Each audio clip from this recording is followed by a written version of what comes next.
Most people who've played video games at some point in their life have taken a good look at a video game they either love or something that they'd like to see improved and thought, I'd love to make my own game one day, and this is what I'm going to do with it. That said, there is a stark contrast between what's required to want to do this and what's actually required on the logistical side of things. To make a proper video game, you need someone who's in charge of the art, the animations, the programming, etc. And you either have to find people who are on board and willing to do it for essentially free until the game comes out and then you guys all take a piece of the pie, or, and in most cases, you're gonna have to pay them. Creating your own video game in 2021 has never been easier, with there being loads of assets you can buy, tutorials you can watch, connections to be made with the internet being how it is nowadays. However, creating a solid indie title comes with many challenges, as does getting recognition for that title with the abundance of games that are out there. So with all this competition, each small studio or solo dev has to compete with thousands of others, and you'd think that the natural progression to this would be cutthroat tactics, throwing shade at each other, being less than cordial, or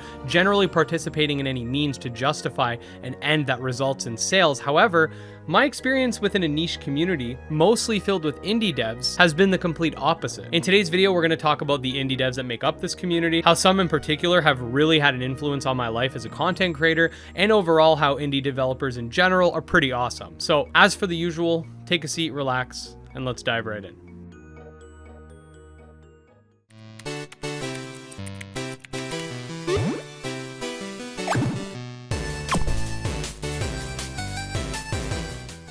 So just getting things started off as a disclaimer, because I know there's going to be comments regarding it, I'm not saying that all indie devs are great, nor am I saying that all AAA devs are bad.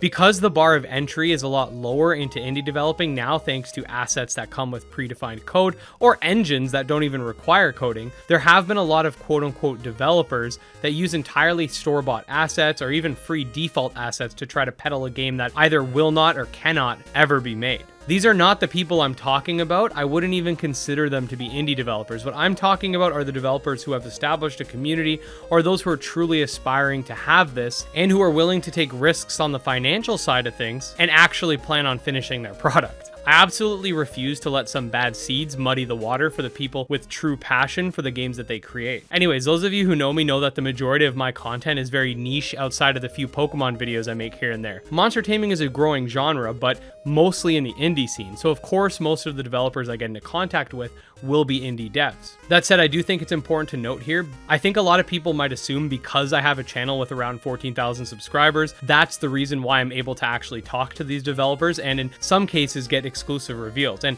don't get me wrong, you have to be completely ignorant to assume that no indie developer would want a channel with a decent sized audience in a very niche community to cover their game. It's just basic marketing. I mean, I cover these games when I think they're cool, or if I think there's something that my audience would like or be interested in. And when developers come to me with exclusive reveals for Monster Tamer News or ask me to cover their games, most of the times, as long as their email doesn't end up in junk for some reason, I'll go ahead and cover it because that's what I like to do. This gives me content to cover and put some eyes on some smaller titles. It's a win-win. Anyway, that tangent did actually have a point, which is the fact that I wasn't always a channel with 14,000 subscribers. I started at the bottom just like everybody else. The first indie developer that ever contacted me was actually Jason, the Monster Crown developer, who then allowed me to reveal 2 new monsters for his game that were non-combat monsters, being Lady and a shadow for what we now know as Crudel Dew. This may not seem like a huge thing, but when you take into consideration that I must have been around 300 subscribers at the time, and Jason's Twitter and YouTube channels also dwarfed mine at that time, you realize that Jason came to me because he wanted to see my channel grow and wanted to see a bigger spotlight be put on the monster taming community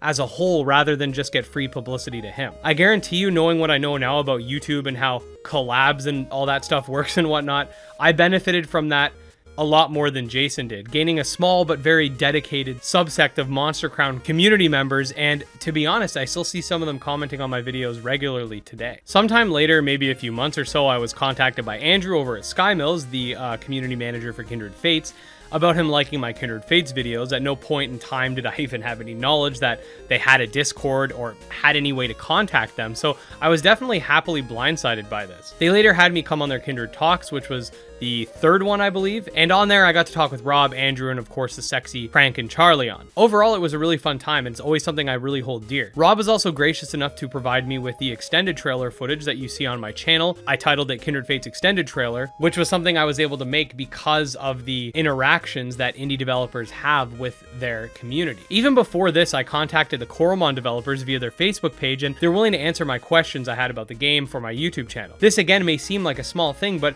I think an important piece of context here is the fact that I was very new to the indie scene. The fact that these developers actually would take their time to communicate with someone like me was something I really cherished. Many more instances of contact between me and indie developers and even publishers would happen over the next year or year and a half, whether it be various developers coming on my podcast, more exclusive content to reveal for you guys, review copies for some of these games. I mean, hell, I've even gotten donations and Patreon pledges from some of them to say thank you for covering their game, etc. None of this was expected, mind you. Overall, I can say that being part of this specific community and dealing with a lot of these indie devs has really humbled me. But my sole interaction with these indie developers is not the only reason why I admire and respect them. Plenty of times I've seen indie developers lift each other up as well. Despite technically being direct competition, you see this a lot during Kickstarters. When one game has a campaign, all the other games start sharing that game on their Twitter pages, on their Discord, etc., trying to tell their audiences to check it out and help them get funded. Which, let's remember, this goes against exactly what is probably the best business decision. But I think that for I and indie developers in general, this community isn't solely about business. Yes, everybody wants to get paid at the end of the day. You're working hard, you deserve to get paid for it. But I think for a lot of us, this is a community, and this community is full of members who have really lifted each other up. It's honestly an amazing thing to see. For me, I've made lifelong worldwide friends, whether it be developers or community members or just tons of cool people I've met with different opinions who come from different countries or different ages, all on the mutual basis that we love the monster taming genre. None of this would be possible without the indie developers that are the backbone of this community. And if you really think about it, if we were to remove indie devs from the monster taming genre right now, we'd be left with maybe 3 games in the works, whereas now we have dozens with different play styles, different interests, etc., which I think is awesome. I think that the biggest thing I want you to take from this video is that some indie developers really do go above and beyond for their communities and to bring each other up. I really think that these are the ones that deserve the most recognition. These devs are willing to communicate and discuss various topics with their fans. They're willing to take criticism and feedback in a mature manner, and overall, a lot of them just seem to be really nice people. Now that said, not all developers, even on the indie side, are like the ones I've mentioned in this video. There are plenty of developers that are very immature about feedback from fans, get offended at criticism, won't properly communicate with their fans, etc. But I do think that, at least in my experience, those are not the majority. All in all, if you're part of a community with an indie developer or a development team like the ones I've mentioned in this video, make sure to show your appreciation the same way that they show you their own appreciation for being their consumer. On my own side note, I just wanted to say thank you as usual, as I do appreciate each and every one of you who take the time to watch my content and subscribe to my channel. Special shout out to my patrons, and as always, if you are a fan of this channel or enjoyed this video, make sure to subscribe. You can follow me on Twitter at GymLeaderEd. You can also follow me on Twitch and check out our Discord server. All links will be in the description. I'll see you guys in the next one. Peace.